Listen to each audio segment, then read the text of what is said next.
I'm not saying that it's the wrong decision, but there is an outcome from it, right? And the outcome is that you're not going to have your best player within this training environment where you can really utilize that time as a coach to get those pieces lined up in the way that you want them to be playing. Christian Pulisic, I'm going to get you a statement here from sporting director Matt Crocker in just a second. Pulisic, Jedi Robinson, Weston McKennie, Timothy Weah. So Weah, Reyna, and McKennie all at the Club World Cup. Josh Sargent, EFL Championship Team of the Year. Musa, who recently has started playing for Milan again. Cameron Carter-Vickers, Tanner Tessman. Paxton Aronson, I'm not sure I'd put him in the core group because we really haven't seen him. And Zendejas, who has been kind of that tweener guy, right? Like, do we bring him in? Which profile does he match up the best with? Who on the team doesn't get called in? Let me get the comment because I know Christian Pulisic is going to be the topic of discussion. I want to get your thoughts on him not coming in, but this is from Matt Crocker. Christian and his team approached the federation and the coaching staff about the possibility of stepping back this summer. Given the amount of matches he has played in the past 2 years at both club and international level with very little break, after thoughtful discussion and careful consideration, we made the collective decision that this is the right moment for him to get the rest that he needs. The objective is to ensure he's fully prepared to perform at the highest level next season. So, doesn't sound like any imminent injury. It sounds like a fatigue, sort of long wear and tear. And keep in mind, he's played over 50 games the last 2 years. So if he plays on Saturday, by the way, against Monza, that's the last game of the season. No European football next year. It'll be his 120th game for club and country in the last 2 years. I'm not even going to try to put myself in Christian Pulisic's shoes and judge him in any way, right? I've never played 120 games in 2 years, let alone at the level that he's been playing at with AC Milan. So, if he needs the rest, he needs the rest, and I'm not going to argue with that. And at the end of the day, you want to be as fit as possible going into next year, playing in an important season the year before the World Cup. Having said all that, it is extremely disappointing from a U.S. men's national team perspective that you're not only not going to have Christian Pulisic, but a lot of other guys that are probably starting the first game in the World Cup in 2026. And so you're not going to have the chemistry, you're not going to have the cohesion, and more importantly, you're not going to have the system that, Pochettino is trying to put these guys together in. And this is the perfect environment that, Pochettino is finally going to have weeks of training prior to the first game. It's the longest he's going to be with this team in camp. And unfortunately, he's not going to have his A players around to kind of, put all the pieces together and see what fits with who. Okay. So what do you do, right? The guy comes to you and says, hey, Benny, you're the national team coach. He comes to say, Coach, look, I'm about to play my 120th game. I'm fatigued. I don't know that this is the conversation. I'm just making this up, right? I'm fatigued. I got a little banged up in February. It took me a little bit of time to get back. Sore. I think I could use a rest here for the weeks. And now you're the national team coach, and you're like, exactly what you're talking about. I'm a year from the World Cup.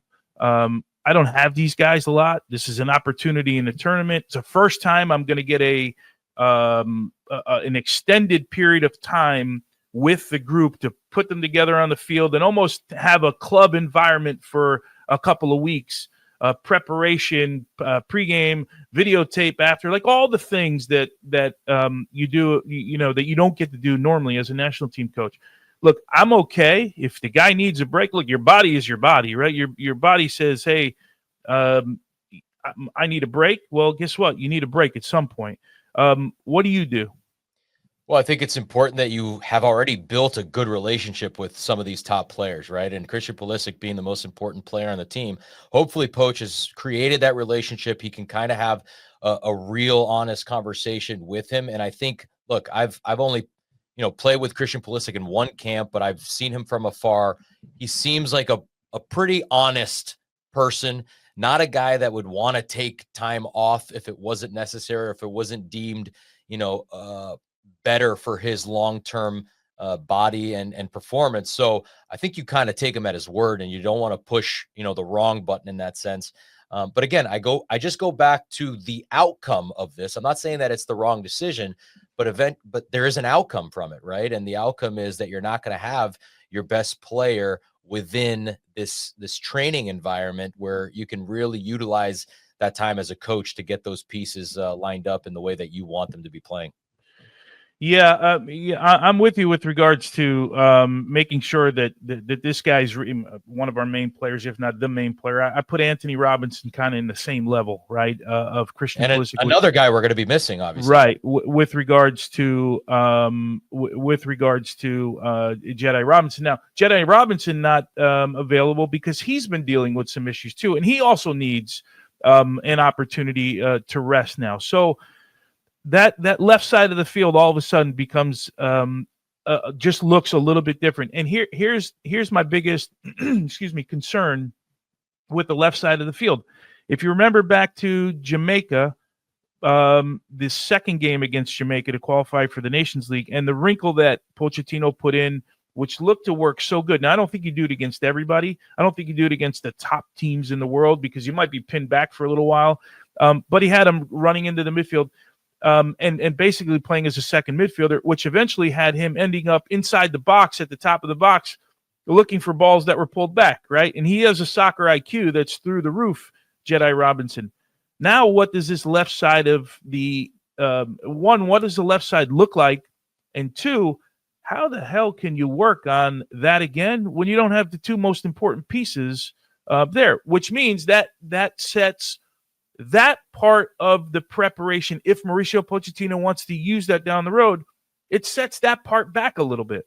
Oh, it sets it back more than a little bit. And that's exactly my point. And so, look, the left side of the back line is, to me, the biggest question mark from a competitive standpoint in the Gold Cup, right? I'm not talking about preparing for the World Cup in a year from now, because I do think that all those players would have been essential to have in camp to kind of get that cohesion and understanding.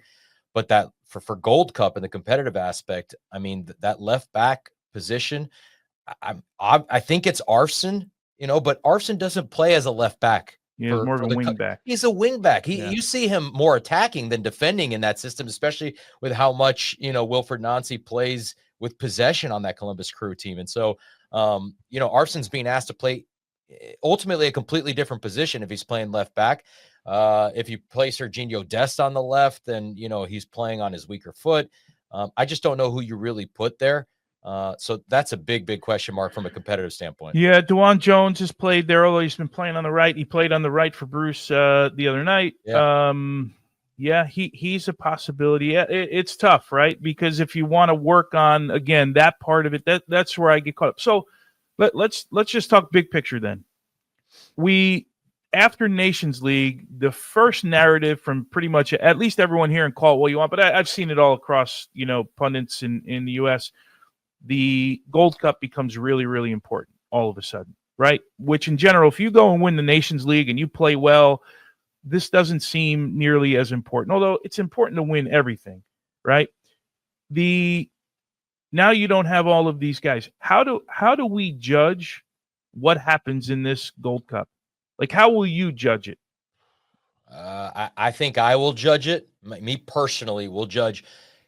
Do I think from what I've seen, there's, a handful of players that before the Gold Cup, I wouldn't have picked out to play in the World Cup a year from now. And now I say, okay, I can count on these guys to spot start potentially if there's somebody that gets injured, right? If, God forbid, somebody that's big on the team gets injured, can this guy play in that position in his place? Somebody that can come off the bench and maybe spark something, right? We've seen Diego Luna slowly work his way into the national team. Can we find another player like that can do the same thing? And so to me, that's how you judge it from a long-term perspective. Obviously, you want to win the tournament to feel good, to build the confidence. But I think that's how you judge it based on the roster that we're seeing that's being put together. Yeah, you're probably right. I saw the comment there about Freeman on the right, Dest on the left. I get the sense that they don't want to use Dest on the left. That they would use him in an emergency, but I'm not quite sure that's what they'll use him. But keep in mind, when he first started at Barcelona, he got his breakthrough really on the left-hand side. I'm telling you what, watch this Freeman kid. I'm really intrigued by this kid. I don't have a big enough sample size to give you like a perfect analysis other than probably 6 games now, 3 of which I called, and then the games that I was watching in preparation for those. Man, I like what I see so far. Still raw, still has a lot to learn, but I'm really happy that he's going to get an opportunity here. It may work out, may not work out in the end, but yeah, I like what I see from him.